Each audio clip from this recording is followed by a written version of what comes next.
중국 서안을 둘러봅니다. 2014년 4월의 여행 기록입니다. 이곳은 과거 장안이라고도 불리던 고대 중국 여러 왕조의 수도로 이용되어 온 곳입니다. 서안에서 진시황은 아마도 가장 중요한 존재일 것입니다. 진시황은 연조위 제1초 6나라를 정복하고 고대 중국을 통일한 진나라의 첫 번째 황제라는 뜻의 시황제로 스스로를 칭했습니다. 통일 진나라의 첫 황제라는 의미로 진시황제라 하기도 합니다. 통일을 완성한 진왕은 전국 시절 군주의 호칭인 진왕을 대체할 호칭을 찾았는데 이에 신하들은 태왕이라는 호칭을 주장했으나 시황제는 그 주장을 물리고 태왕에서 황만을 남기고 신을 뜻하던 상고의 호칭 제를 붙여 황제란 칭호를 만들었다고 합니다. 이로써 자신이 진나라의 첫 황제, 즉 진시황제가 되었습니다. 일설에 따르면 중국 고대 전설에 나오는 사망과 오제를 아울러 이르는 말, 그 중에서 호칭을 취한 것이라고도 합니다. 기원전 210년 진시황은 순행을 나섰다가 도중병에 걸려 나이 50세 허망한 죽음을 맞이합니다. 그는 죽음이 임박함을 직감하고 황관 조고에게 명하여 큰아들 부소를 황제로 만드는 유서를 만들게 하는데 편지가 봉함되어 사자의 손에 전해지기도 전에 진시황이 승하합니다. 편지와 옥새는 모두 황관 조고가 지니고 있었고 조고는 먼저 호해를 설득한 다음 회유와 협박을 다 동원하여 승상 이사까지 설득하는데 성공했습니다. 세 사람은 비밀리에 담합하여 호해를 황위 계승자로 세우고 만리장성 공사 현장에 나가 있던 맏아들 부소와 몽염 장군에게 자결하라는 내용의 유서를 조작하여는 호해가 차지하게 됩니다. 호해의 무능을 이용하여 조고는 모든 권력을 쥐었으며 급기야는 모반죄를 뒤집어 씌워 승상 이사까지 제거해버리고 자신이 승상이 되었습니다.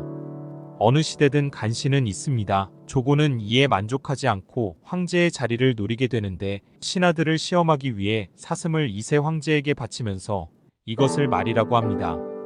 왕은 당연히 사슴인데 무슨 말을 하냐고 하지만 조고가 대신들을 둘러보며 묻자 어떤 사람은 말이라고 하며 조고의 뜻에 영합했고 어떤 신하는 사슴이라고 바르게 대답했는데 조고는 사슴이라고 말한 자들을 암암리에 모두 처형했습니다. 여기서 유래된 말이 지록이마입니다.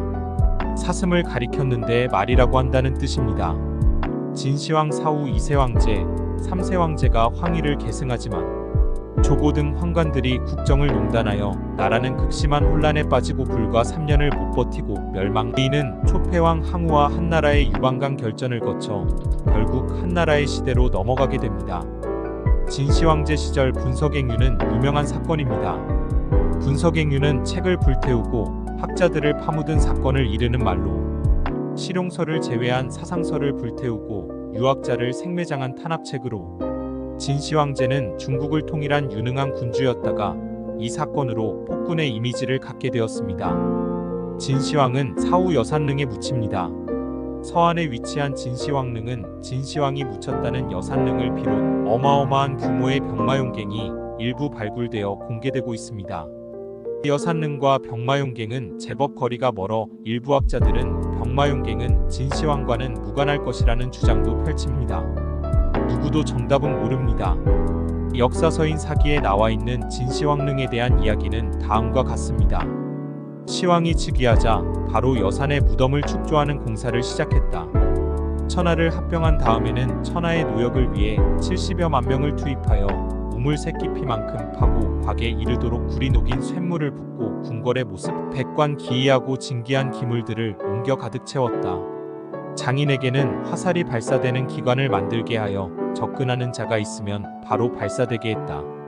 수운으로는 수많은 하천과 강 그리고 바다를 만들어 기계장치로 계속 흐르도록 했다. 위에는 천문도를 갖추고 바닥에는 지도를 갖추었다. 인어 기름으로 초를 만들어 오래도록 꺼지지 않게 했다. 진시황이 죽은 후 이세 황제 호에는 선제의 후궁 가운데 자식이 없는 자들은 내보내는 것은 옳지 않다며 모두 따라 죽게 명령하니 죽은 자가 아주 많았다. 장례가 끝나자 누군가 장인들이 기관을 만들고 기물을 옮긴 자들도 이를 다 알고 있으니 귀한 기물들이 빠져나갈 수 있다고 했다. 큰일이 끝나고 기물들을 다 넣자 가운데 문을 폐쇄하고 바깥문도 내려 장인과 기물을 운반한 자들을 모두 나오지 못하게 했다. 무덤은 풀과 나무를 심어 산처럼 만들었다. 진시황의 무덤은 현재까지 발굴 계획이 없다고 합니다. 초안지 등 과거 역사류 소설 등에서는 이미 초패왕이 많은 유물들을 무덤에서 파내어 농공행상으로 주었다는 설도 있는데 진실 유무는 알 수가 없습니다. 서안에는 유명한 화청지도 있습니다. 747년에 현종은 온천을 좋아하는 양귀비를 위해서 이곳에 대규모 공사를 실시했는데 온천을 위한 궁전을 짓고 궁전 주변을 성벽으로 둘러싸 화청궁이란 별궁을 완성했습니다. 봄, 가을 사이 밤이 되면 화청지는 현종과 양귀비의 사랑 이야기를 그린 공연 장안가의 무대가 됩니다. 당나라 시인의 장안가를 바탕으로 장이모우 감독이 연출했습니다. 화청지를 병풍처럼 감싼 먼 산까지 전체가 무대가 되는 참으로 중국다운 스케일의 공연입니다. 이곳에는 서예를 하는 사람들이면 관심을 가질 만한 비림이라는 곳이 있습니다. 중국 내 유명한 서예 작품 비석들을 모아놓은 곳입니다. 당현종, 예종의 글씨, 왕이지의 서체인 성교서비, 안진경의 앙글레비, 흥복사비, 다보탁 가문비 등 한문서의 교본들이 가득 늘어서 있습니다. 소수민족인 회족거리도 인파가 많은 관광 코스입니다. 이곳은 과거 실크로드 무역의 중국 출발점이기도 합니다.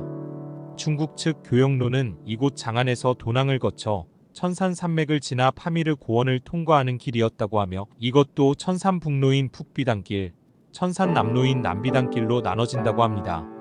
이러한 구분은 남악한 사막과 같은 자연적인 한계가 강한 곳을 최대한 피해가면서 형성되었습니다. 코카서스 산맥의 한 나라 아제르바이잔의 바쿠에는 카라반사라이라고 부르는 상인들의 숙소가 남아 있습니다. 카라반은 낙타나 말에 특산물을 싣고 다니며 팔고 사는 상인들을 의미하는데 사막이나 초원 등 위험한 지역까지도 가로질러 다녀야 했으므로 늘 무리를 지어 다녔다고 합니다. 그들이 다니던 길목마다 숙소가 있어 상인은 물론 낙타 등의 동물도 쉴 수 있게 했는데 중동 지역 등 여러 곳에 남아 있다고 합니다. 아제르바이잔 바쿠에도 카라반사라이가 잘 보존되어 식당 그리고 호텔로 운영되고 있습니다. 2018년 5월 하루 카라반사라이에 하루 묵었던 기억이 새롭습니다. 실크로드의 시작을 알고 나니 더 그러합니다.